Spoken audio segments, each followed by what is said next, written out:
a 2-2 draw against Leipzig. Remember, this is a Leipzig side who went into this tie without a single point so far in this group. They would pick it up, and arguably they should have picked up more. Jules, let's start with you. More problems for your boys.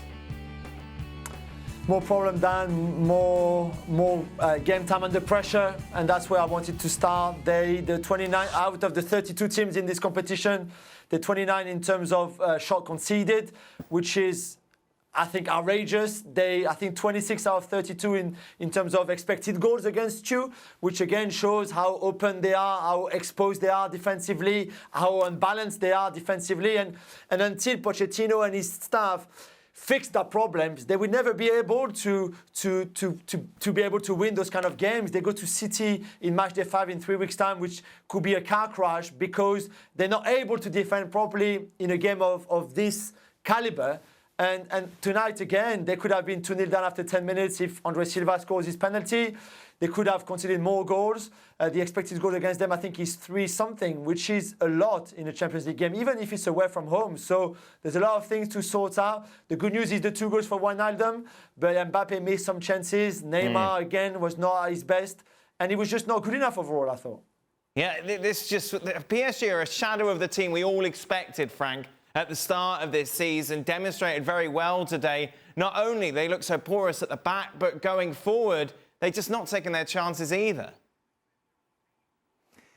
Well, you know, we live with hopes. We hope that it's going to something's going to happen. But at the end of the day, we should be more realistic. And what we have with Paris Saint-Germain, we all know since, you know, the three at front play and going to play, we all know that it's going to be creating problems. That in transition you can't find the solution because the team is cut in almost in half or in 2/3 and one other third. That's the main concern that I have.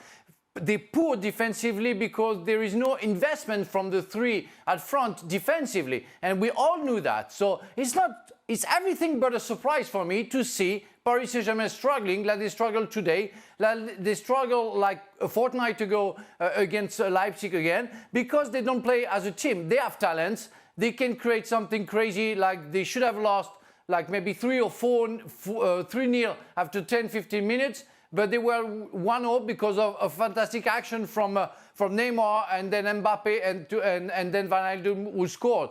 But at the end of the day, it's not enough to win the Champions League. And I can tell you, if they carry on like that, they won't win the Champions League because they don't play as a team. They play as individuals again. I suppose the City game at home in Paris was kind of smoke and mirrors, wasn't it? It maybe got one or two thinking, you know, oh, actually, this could be great. I mean, it should get better. It has to get better. And again, it should get better. But that City game was kind of smoke and mirrors because they got a battering for most of the game. Messi scored a great goal. Yeah. City were a bit bad defensively on the odd occasion, but had they anything about them, and we know they've had the problems at times in this department, finishing teams off, PSG would have been dead and buried in that game. So even back then in victory, you could see that there was an awful lot of work to be done. But I didn't think it would be, you know, wading through such heavy water as it is. But this looks at the moment as whatever Pochettino's doing on the training field, what he wants to do, not translating into 90 minutes on the field. Yeah, Jules, wasn't Pochettino brought in to get these individuals playing as a team? Yeah, very much. That's the idea. He explained to us yesterday that it's a process that will take time. They took the example with him and Wijnaldum in the press conference about Liverpool, saying that, you know, they built a great team when Wijnaldum was there in 4 years, and that they know where they want to go. They've got the idea. They've got everything. Okay, that's all great, but we can all talk about a lot of things that will never happen as well. So I think everybody starts to get a bit impatient. There's more criticism back home around Pochettino and what he's doing with his team, the lack of identity, the lack of, even it's not just the whole identity, just simply, as we've been saying, be harder to play against, be more balanced, be stronger defensively, and better with the ball in terms of patterns of play and everything. Nothing that we've been seeing so far. It's interesting, and a lot of people use this kind of Klopp example to try and keep them alive, but this is a team, let's not forget, who went to the Champions League final before Pochettino took over.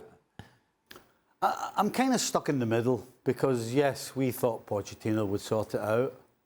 But again, I'm stuck in the middle because when you've got players that are underperforming or making mistakes continually, Right. then what does the coach do? I mean, you know, Kimpembe, the penalty he gives away in the last minute, it's just terrible. It's awful. And again, if he doesn't do that, they get away with it. They get 3 points.